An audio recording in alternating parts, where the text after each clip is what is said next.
Alrighty, well, I think I'll get cracking. I think we've got the bulk of people in now, and I'll just keep an eye on that as we go. So thank you so much to everyone for joining. As I say, if you're happy to make sure you're on mute, just so that we're all listening to just my lovely voice, and Toby's here as well, of course.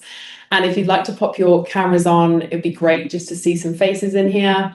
I can see the lovely Erin from Surfside Homes, and some new faces that I haven't seen or met yet, so that's really exciting. Alrighty, so today we're talking about building resilience for 2026, and we're sort of talking about that in two parts. So we're looking at how to win clients, how to get those great leads and those contracts signed, and we're also talking about controlling costs, which is what Toby's going to be talking about today. So I'm going to go ahead and start off by sharing my screen, and we can get cracking. Okie. I'm usually a Teams girl, so there we go. Big green share button in front of my face. Lovely. Okie dokie. Pull everyone back up so I can see everyone's face. And we've got some people having their AI note takers join us, which is fantastic.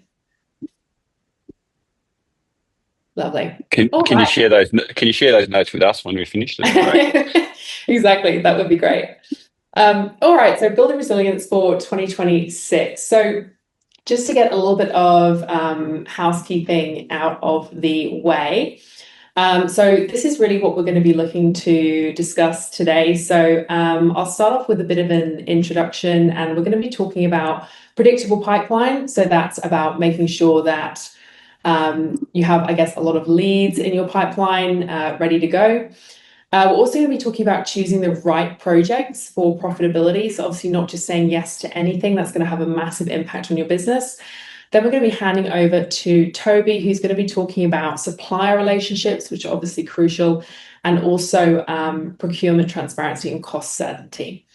So what I'm going to do is first off do a little bit of an intro for us, because who are we to tell you what to be doing with your building businesses? So I'll do myself first. So my name is Emily Williams. I'm the co-founder of our agency. We're a marketing agency that specializes in the construction industry. So most of our clients are either new home builders or they're renovators, extensions, bathroom renos, everything in that space.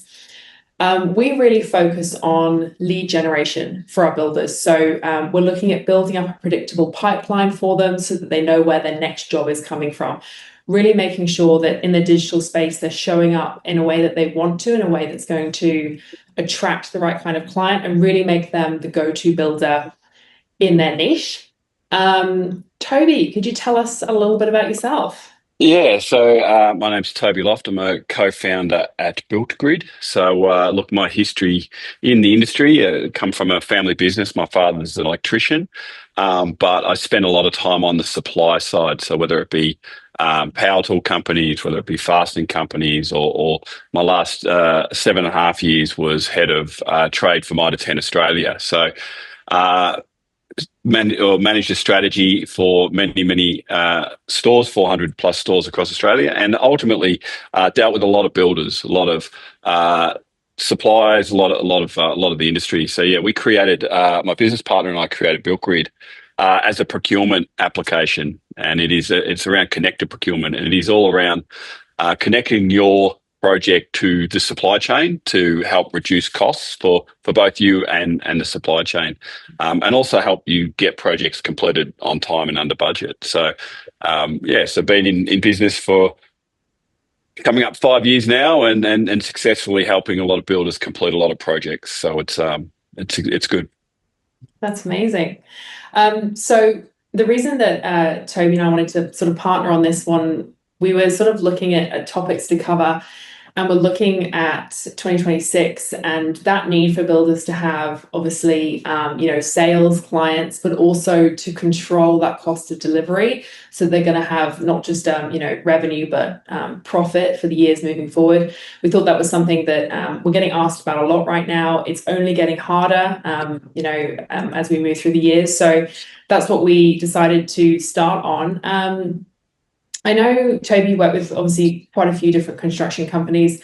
What are you seeing right now in terms of kind of the biggest challenges for builders in the next couple of years for suppliers and cost control?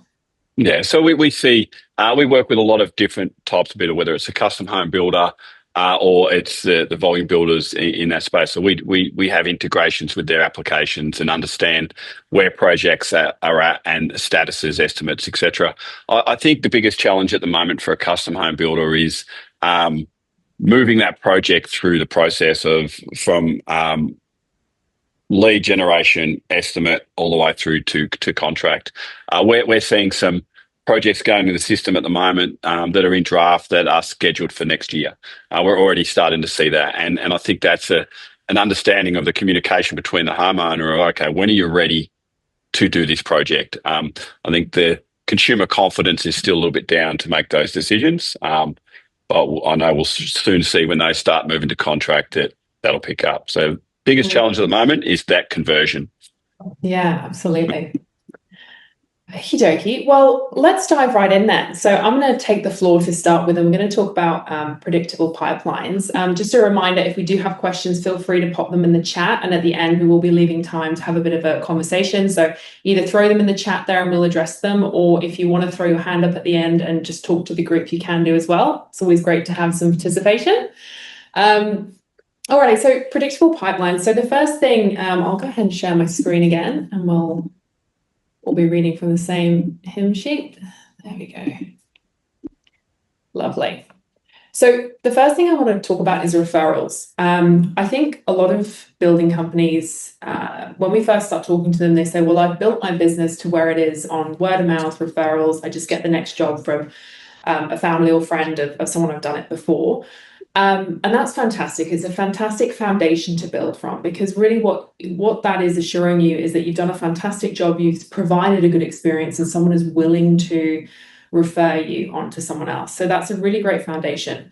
But what has gotten you to the first, the point where you are now in your business is not going to get you to the next point.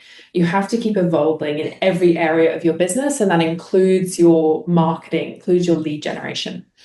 So the problem with referrals is that they're fantastic. They convert at a really high rate, but they're pretty inconsistent and you don't really have any control of them. So if you think of something like, if you're running paid advertising, that's something you can scale up and down as needed.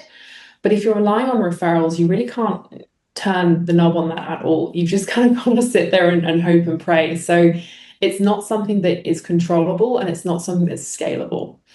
So I would really encourage people to think, yeah, I've done a great job. I'm getting referrals, but the next stage for me is going to be some really more strategic marketing. So that's going to look like things like perhaps some very basic Google search advertising. So you're capturing existing traffic. It's going to be making sure that you've got a good, strong website that tells people what you do. It's making sure that you're listed on Google Business Listing and Bing listing and everything like that. It's making sure that you're posting consistently on social media. And I know that some of these things sound, well, that's obvious, but are you really doing all of the basics is what I would say to people. A lot of the builders that we take on in the beginning, maybe they haven't looked at their website in 5-10 years. Maybe their social media is something that they will get to when they're bigger. But unfortunately, all of these things, how you're showing up, particularly in the online space, is how you're going to grow. So if you're not showing up or you're not showing up well, you're not going to grow. So if you are in the stage where you've got a great website, maybe a landing page, maybe you're pushing out things on social, maybe you've gone as far as you're running some Facebook ads and things like that, something really important to consider is pre-qualification. So obviously, as builders, we don't really just want more leads, because more leads means more time on the phone with tire kickers. It means quotes that don't go anywhere, things like that. So pre-qualification is the tool that's going to really sieve those people out. Obviously, not every lead is a good lead. So you need to sort of be asking yourself, what are my pre-qualifiers? Is it budget? Do I only work within a certain frame of budget? Is it service area? What are my postcodes? Things like that. It might be things like type of job. If you are absolutely just a custom home builder, then don't be taking on bathroom renovations or things like that. So you need to decide what those pre-qualifications are and make sure that's in your process. So the marketing and sales process, how we want to look at that is you're obviously putting yourself out there with your marketing and advertising. You've decided on, okay, this is the kind of job I'm going to do. You're pushing that out. When it gets to the point where somebody inquires, that's the first level of pre-qualification. So on that form, perhaps you're going to have some drop downs, you're going to have some fields that people are going to have to fill out. And based on the answers to those questions, you can throw some of them in the bin. Then once they actually get to you, you're probably going to be doing something along the lines of a pre-qualification call or a discovery call, whatever you want to term it internally. And that's really where you're going to be able to weed out some bad apples. You know, if you take someone on, everyone here would know this, if you take someone on that is horrible to work with, they're questioning every invoice, they're a time suck, you're probably going to be in that relationship with them for months, maybe a year and a half if it's a massive job. So that would be the time to really try and figure out if this is a nice person that you want to work with. So I always talk about that a little bit because I think some of the fears perhaps for builders around marketing is, well, I'm going to get leads and some of them are going to be crap. Absolutely, some of them are going to be crap. So make sure you have some pre-qualification in place for that. I also want to talk a little bit about consistency and patience. Building a pipeline, it definitely takes consistent effort. So the momentum of things that you do online, so, you know, getting your website up to where it needs to be, maybe running some advertising, that momentum is going to compound over months, not weeks. So it's not something where you can turn it on and then next week someone phones you and it's the perfect job and you sign it. Sometimes it happens, but most of the time it does take a few months to really start building out. Because what you've got to understand in the marketing space, particularly if you look at the advertising space, so Google advertising, Facebook and Instagram advertising, you need to understand that you're going to put your message out there, your ads out there, things like that. And it's going to go to your audience that you've set. But within that audience, some of those people are going to be top of funnel. So maybe they're not ready to build for 3 months, 6 months, 12 months. Some of them middle of funnel, maybe that they're ready pretty soon, that they're doing their research. Some of them are going to be bottom of funnel and they're ready to go, they're ready to talk to you, but you're going to get all that mix. So you might get some quick wins. Meanwhile, you're nurturing those top and middle of funnel people. So if you are going to launch into some marketing and you're wanting to build a predictable pipeline, understand that don't do it when you get to the point where you're like, I need a job next week or my business is going under. It needs to be something that you do months prior to needing your next job. And obviously once you press go with that, be patient, be consistent, give it all you've got, and it will yield results for you. Just as a reminder, anyone, I will just check now if there's any questions in the chat. Give myself a bit of a tea break. Can I ask a question? Absolutely. I know in the past, in my history, we used to talk to stores about the percentage of their turnover they allocated to marketing, because it is something that you need to be consistently doing. Do you have an idea? Is it 1%? Is it 3%? Like in that builder space, Yeah. do you believe there's, because you can't just turn it on and off. It needs to be consistent. Yeah, that's a great question. So it really depends on what part of the growth cycle your business is in. So if you're really looking to scale things up, you have an ambitious goal, you're probably looking to spend maybe as much as 5 to 10% on your marketing advertising. If you're more in a maintenance phase, maybe you could go as low as sort of 3%. But I think it's really difficult to nail down, okay, this is what you should spend, because you know your business, you know what your cash flow is, you know what your turnover is. And I think, when I think about my own business, we have different times of the year we're spending different amounts because we know, okay, this is the time of year to make the most of this market, or perhaps over Christmas is a quieter time for us. So maybe we look to go back to maintenance. So I think it's about asking yourself, what can I realistically spend on this? And am I looking to aggressively grow, or am I just looking to get, you know, I want the same amount of jobs as I did last year, but yeah, I'm looking to sort of maintain things. Okay. And I know we have, I'll just check the chat as well before I move on. Would we ask the type of job they have, from Rick from Estimating Online? So I think by that in So when you qualify, so when you're qualifying the client in their early stages, yes, you know, how important is their job? You talk about, you know, they might be difficult when an invoice comes around. Like if the homeowner was an accountant and you send your progress claim through, wouldn't that be a red flag potentially? So my question is how important is the homeowner's job? You're asking that way. That's an interesting approach. So sorry, just explain that to me again, Rick. So you're asking if the So I you're think, talking about yeah, you're talking about answering questions when you get a lead in the door, right? yes, And I'm asking the question like, how much does the homeowner's job take effect whether you're taking on the role, taking on the mm, build? So, for example, if the homeowner's an accountant, mm, we know, or the homeowner's a lawyer, we know that they're going to okay, raise red flags potentially with yeah, progress claims or invoices or yeah, variations and all that sort of stuff. How much do you think that has an yeah. impact?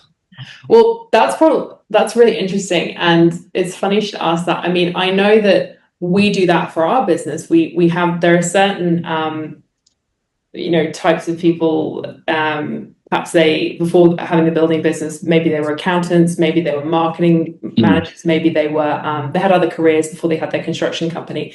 And we know for sure that some people who have certain mindsets, we're probably not going to work well together. Maybe they don't have yeah. growth mindsets, maybe, you know, whatever it is. I think that would be, I don't think you need to be super cut and dry with it, but I think it's hard to tell from a form, someone's vibe, say, or someone's, you know, energy. I think at the discovery call phase, or even at the first on-site meeting, is where you can maybe figure out, is this going to be a headache or not? Because, Yeah. you know, cut and dry questions like, what's your budget? When you're looking to build, what project type is it? These are more, you know, black and white things, and it's very difficult to say, are you someone that's easy to work with? And look, just if I think if you, and part of what we're talking about today is your professionalism, your follow up, your consistency in the market. I think as builders, a lot of the times we can take some shortcuts and do some things. And if you're going to go down that path, then yeah. But if you're using tools that are available to present yourself in a professional, well structured, and execute on what you say, then you're not going to have a problem regardless of the job they do. Correct. That's awesome. Thank you for Oh, that, thank Rick. you, Rick. That's an interesting one. So before we move on, it kind of just occurred to me. I mean, Toby, do you have to? What do you think about pre-qualifying suppliers? Is that something? 100%. Yeah, Yeah. 100%. And that pre-qualify is about the work they do. You can control a lot of it around scope and what your expectations are, but that pre-qualification of a supplier is, yeah, show me pictures of your work. I think in the days of social media, we see all the good stuff. Like if you look at my social, I post the stuff that I want people to see, right? So I wouldn't post a bad job. So if you're looking for a new supplier or you're looking for certain things on social, chances are you're going to get their good. You're probably not going to see their bad. So talking to a builder they deal with, asking for addresses to drive past, especially in finished product, is becomes really important. All right. I'll move on to my second part of sort of pipeline building. And again, feel free to just keep throwing things in the chat, and I'll address them as they come up. Get that share up and going. Lovely. Oh, just got a couple more people to admit as well. welcome to them. Okay, so I will get everyone big so I can see everyone's lovely faces here as well. Fantastic. So choosing the right projects for profitability. So this is really, it's going back to basics, but I think this is really important to talk about when we're talking about building a good pipeline, because obviously when you do start to build up your marketing and advertising, you're going to get more inquiry, and it's very tempting as a business owner, particularly as a small business owner. Most of the people we work with, it's mum and dads together.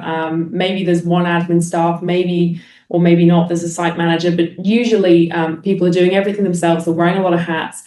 And the idea of turning down a job, turning down revenue just feels so awful and wrong. So it's something I want to talk about today. The first thing to really combat this is defining the ideal client. So obviously not all projects are going to be worth it for builders, and you need to be clear on what your niche is, who you serve best. So a lot of people who come to us say, oh, well, I'll sort of do anything. Yeah, I can do a deck, and I can do a granny flat, and I've done a couple renos, and I've done a couple new builds, and they've sort of done everything. It's very, very difficult to market everything to everyone. If you're doing that, you're speaking to no one.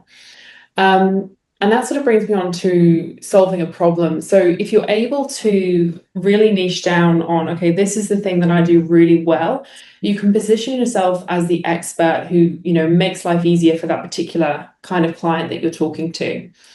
And when we're communicating about, what we can do, we're not just selling the build, we're selling the outcome, the lifestyle, whatever it is that your niche is. You're selling that peace of mind, or that, the deck that the family are going to have their coffee on, or the new home for the new baby, whatever it is. You're selling that kind of the outcome, not the actual build itself. So that's just something to remember as well. And really being consistent in your messaging. So if you can make sure, if you're saying, right, I only do custom new builds, 1.5 to 2.5 mil, whatever it is, that needs to be on your website, it needs to be on your social media, it needs to be on your ads, it needs to be on your Google business listing, it needs to be on any other listings, brochures that you have.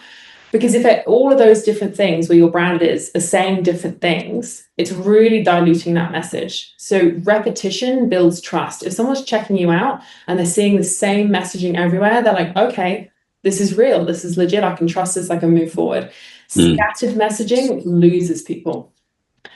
And I think as well, show don't tell is something I wanted to throw in here, because again, this is something that's going to attract the right kind of clients. You're going to have to say no to less people.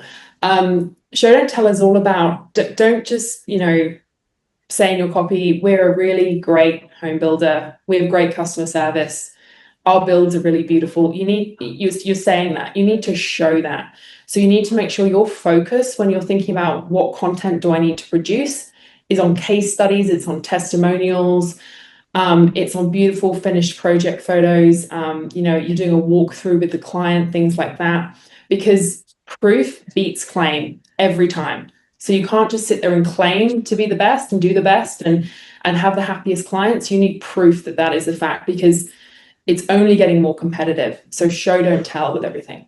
And that brings me to the last thing, is that if you are doing all of this, if you've chosen your niche and you're really solving that problem for people, all your messaging is super consistent, and you're getting known for that one thing that you do really well, you can start to charge more. And obviously, bigger profits means bigger business. Revenue is vanity, profit is sanity. So we all need to make sure, I know everyone's got their eyes on margins. So this is the point at which you get to charge more, and people will pay it because they're happy to invest in someone that is a specialist, that has proof that they've done this, a dozen times, 100 times before. Because most people are looking for ease. They're looking for, I don't want to have to deal with dramas. I don't want to have to get this redone in 6 months, 12 months. They're looking for really good customer service. So if you can position yourself really, really well, then that's the point where you can start to charge more, which is really exciting. And I'll just jump out here and check the chat. Oh my goodness. Zoom is testing my tech knowledge today. There we go. Lovely. Okay, any questions around right projects, anything like that before I move on?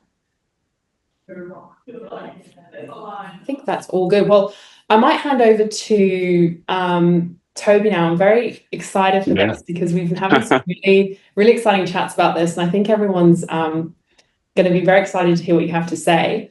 I'll share the screen, Toby, and you can start off. I know we're talking about supplier relationships to begin with, so talk to us. I think it's interesting how you talk about specialization and choosing the right projects, and purely because that does flow through to your supply chain, right? And your supply chain is so much of your business. So qualifying them, working with them, we say treat them like a partner.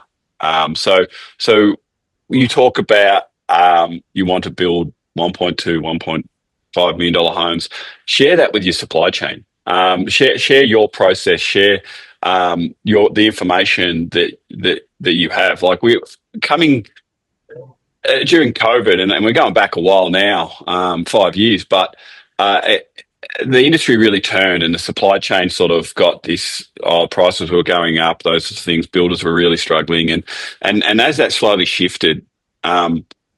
We started hearing this really combative approach from a builder saying, "Oh, we've got the power back now. We've got this. We're like, oh, I'm going to shop this." And how our whole approach is the supply chain is there to help you deliver on your business requirements. It's not there to and excuse my language, but screw and get the best rate and those sorts of things. And if you treat them like a partner in your business and share as much as you can, the result you're going to get is so much more. And in many cases, what you might find is some of your suppliers aren't aligned to where you want to take your business. And so when you were talking about earlier about, okay, I don't do renovations. Well, your supplier, if you're taking them on, the impact of that supplier is quite large. If you're in a growth phase, your supplier might not be, and he might be just in it. So therefore, he's going to overprice things because there's too many jobs coming through.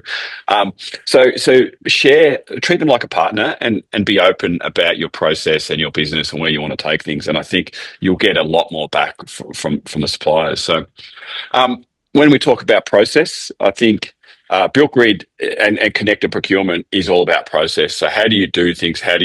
What systems do you use? And then therefore, what are the results you get? And we've always found the more open you are, number one, with your customer. So if you sit with your client and you talk about, okay, we've qualified them, we're now at our first meeting, our next step is, and I know Rick's on the line, is we're going to do a QBE.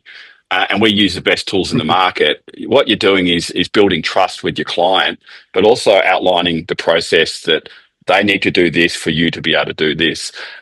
It's the same with the suppliers. If you go to your supplier and you say, okay, I'm going to come to you and ask you for a list of how much per point, all those sorts of things, and I'm going to help you price our job so we can do estimates quicker, that's fantastic. But if you go to them and say, hey, I'm going to send you a quote request, it's going to be at the estimate stage. My expectation is this. I need to get back to my clients.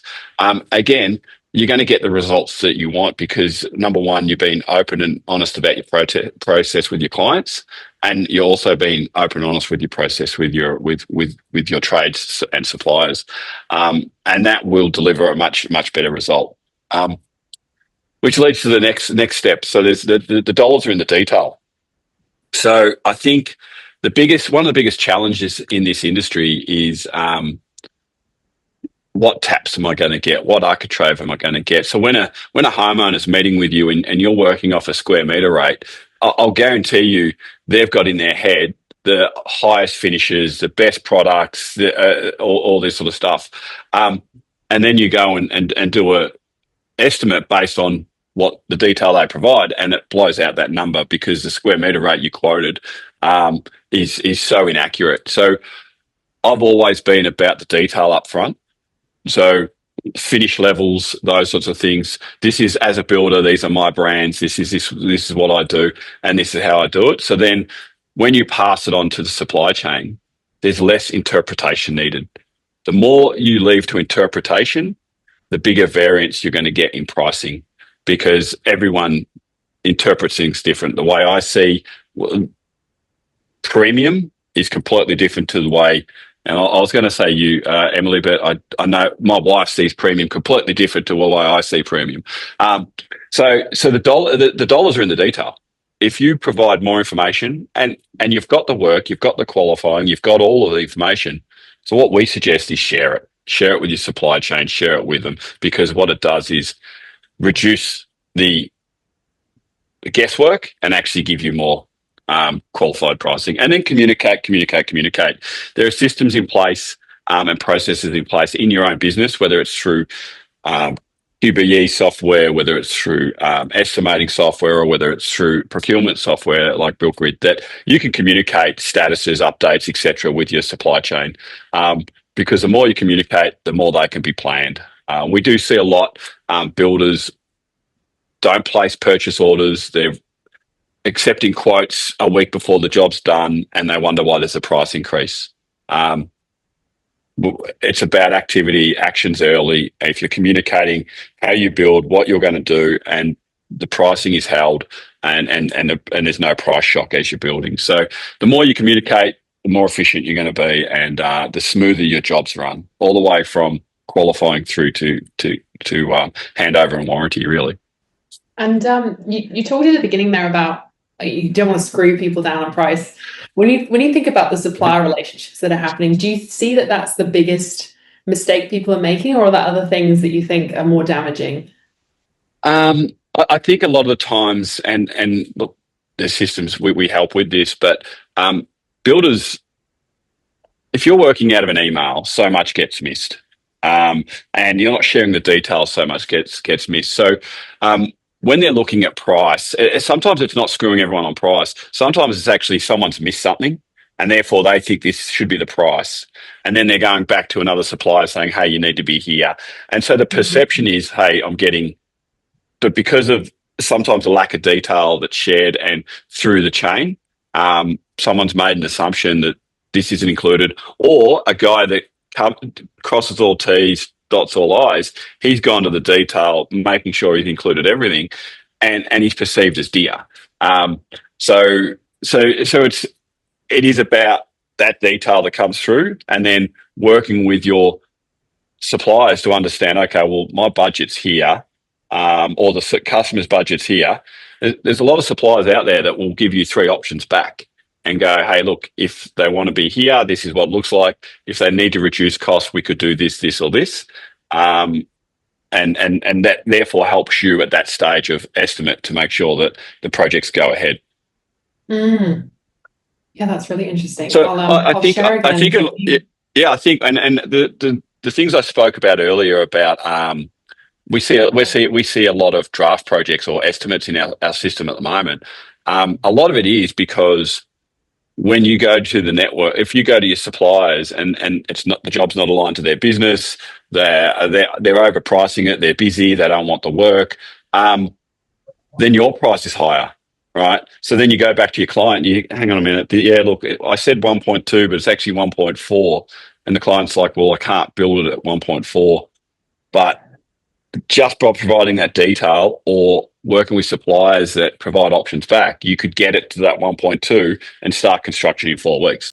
Yeah, absolutely. Yeah, I think we spoke in another call that we had about suppliers who are not looking for the work, so they jack up the price, and the onward effect of that I'm sure everyone here is. And I know this is recorded, and for my dad's a retired electrician now, but he used to say, I'm putting up my price, Dad, and I'm like, why, Dad? And he goes, because everyone is.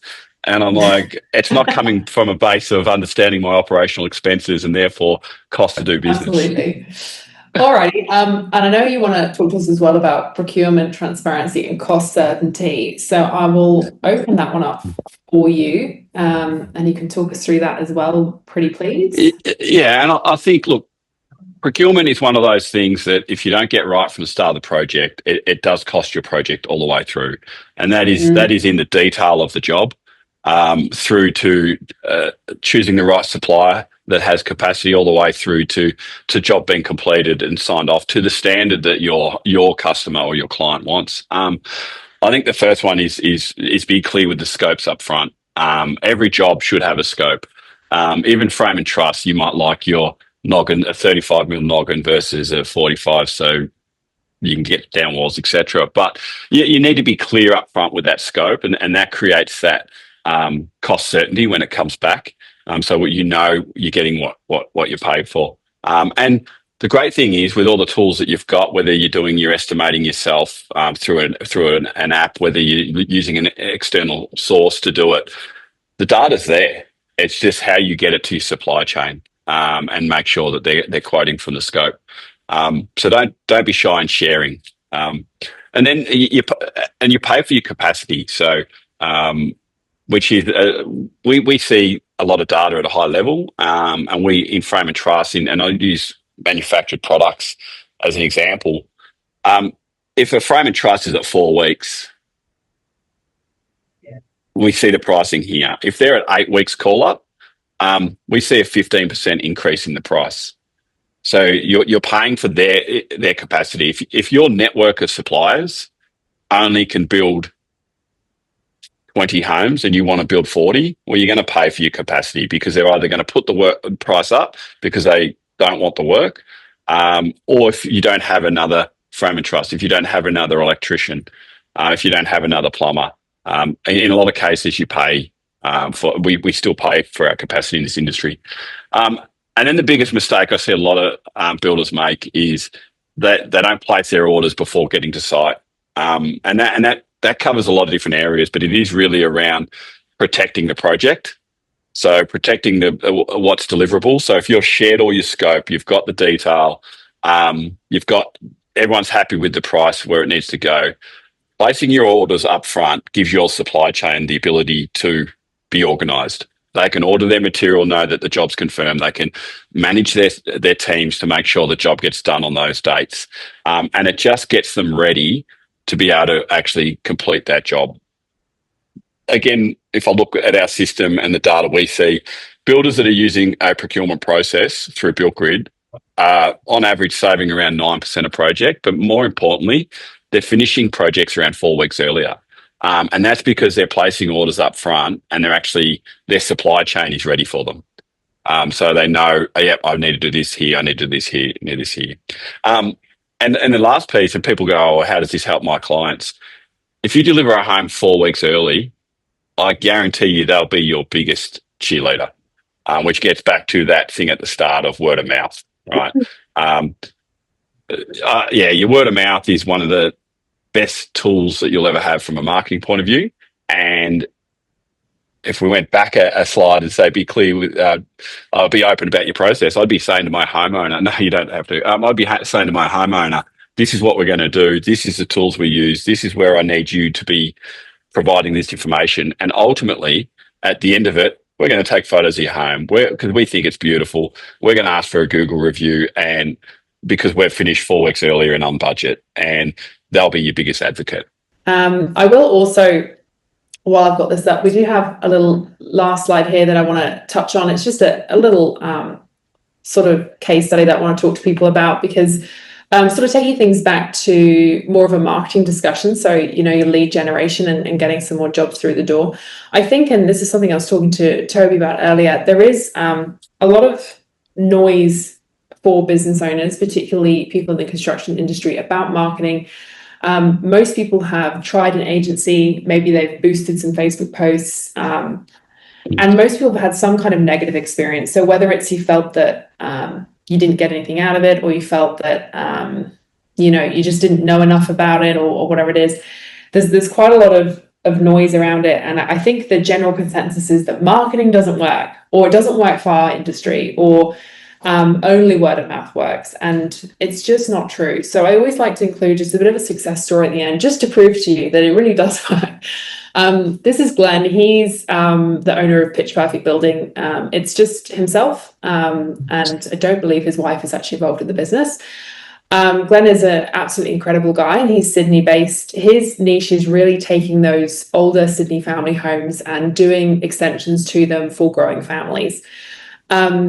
He's really focused on growth. He's really wanting to take back control over his business and start to do some scaling.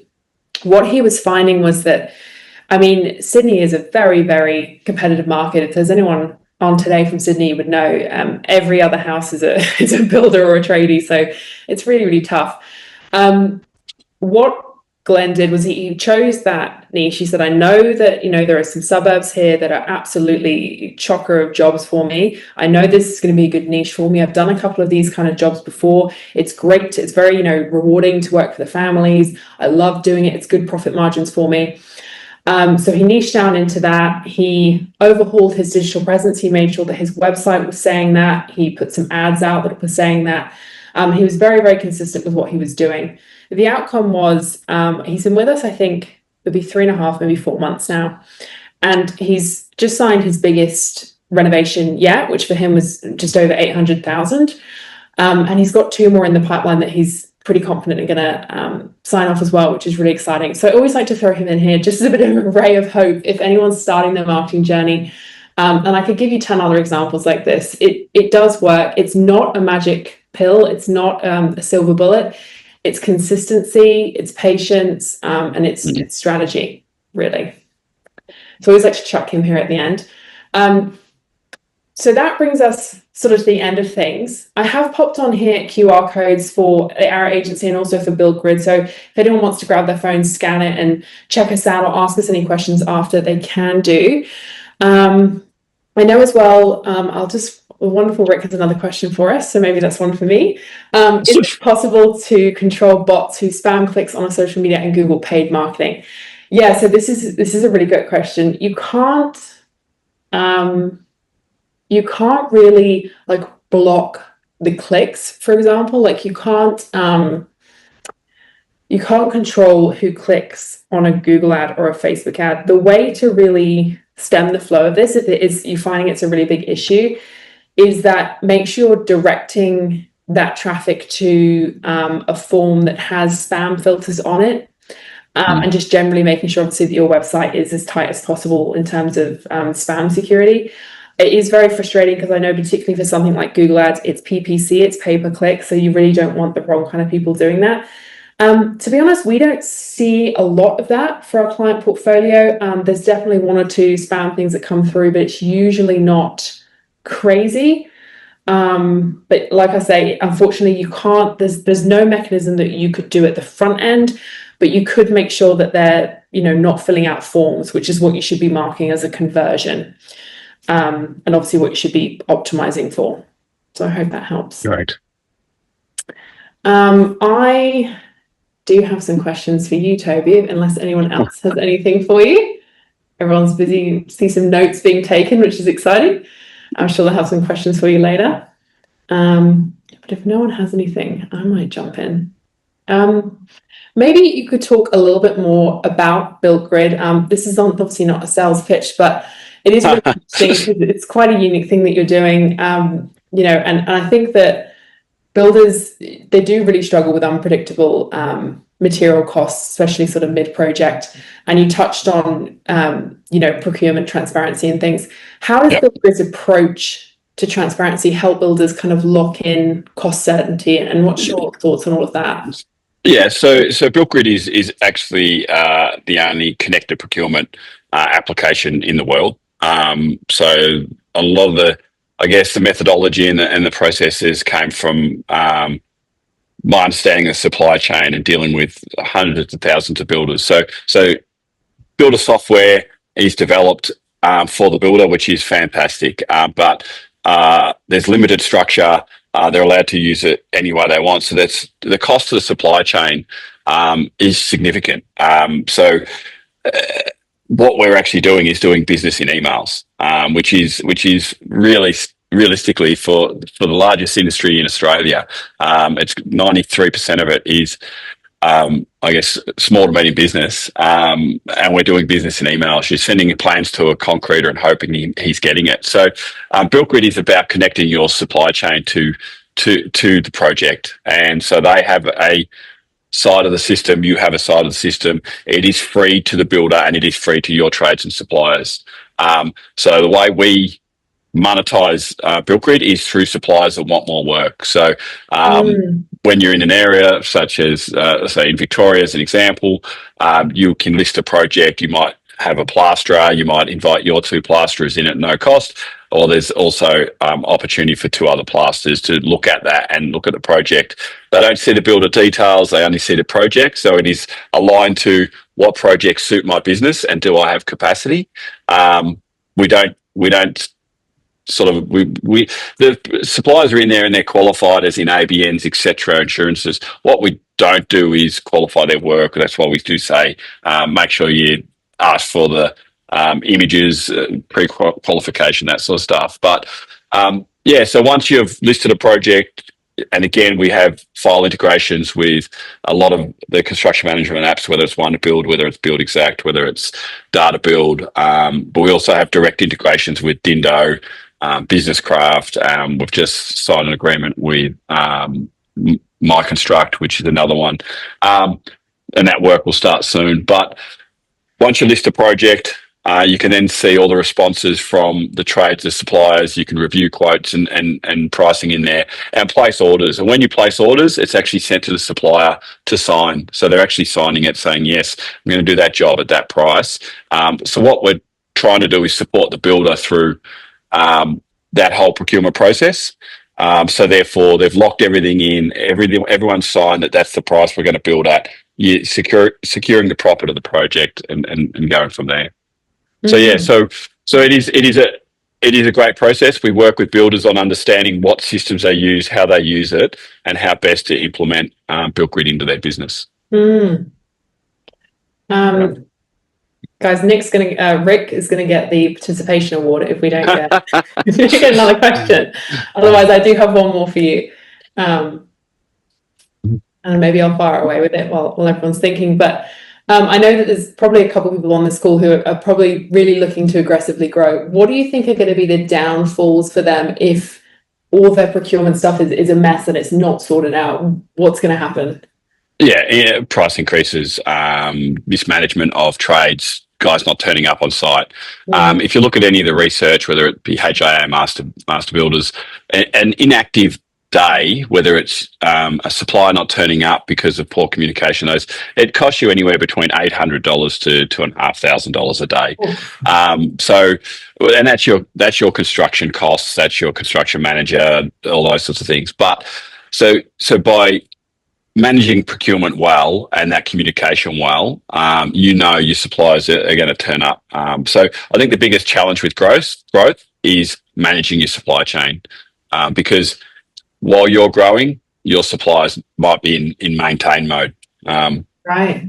That's very true. And I think it's probably something that stops a lot of people from kind of growing is probably the fear around that, the time, the potential lost revenue and things like that. We've seen it where a builder was doing a lot of renovations, and they went and they secured their first new build, and they went to their electrician, and the electrician was, and the variation between his quote and the other two in the system was $20,000, and the electrician actually rang us because he's like, "Oh, I'm potentially going to lose." And this builder, and I said, "Well, how many builders do you deal with?" And he said, "Oh, it's the only one. All my other work is B2C, so client work." And I said, "Have you ever dug an underground before?" "Nah, that's why the price is dear." Right. So it's sort of that, are your suppliers aligned with what you want to achieve as a business? And if they are, then great, you're going to grow, you're going to achieve everything we've been talking about today. But all you need is one plasterer that says, I don't want to do it your way. And it costs you every step of the way. Absolutely. Wow. I'm sure everyone here is nodding along. Yep, had that. All right. Well, that's everything from me. Unless anyone else has anything they wanted to pop into the chat to ask either of us, anything around your supply chain, any burning marketing or advertising questions, we are at your service. Otherwise, everyone can continue with their lunch break and enjoy themselves, and hopefully a well-earned break for everyone. I think that is everything. Alrighty, well, thank you so much, and thank you, Toby. That was really, really interesting, and thank you to everyone who joined today. I know, taking time to work on your business, not in it, is really, really difficult. So well done to everyone. We'll be shooting this out as a recording to everyone as well. So if you want to shoot it to a co-worker or the missus, or just share it with a builder colleague, then you certainly can do. And we'll let everyone get on and have a fantastic day. Thank you so much. Thank you, guys. Bye, bye, bye. Cheers.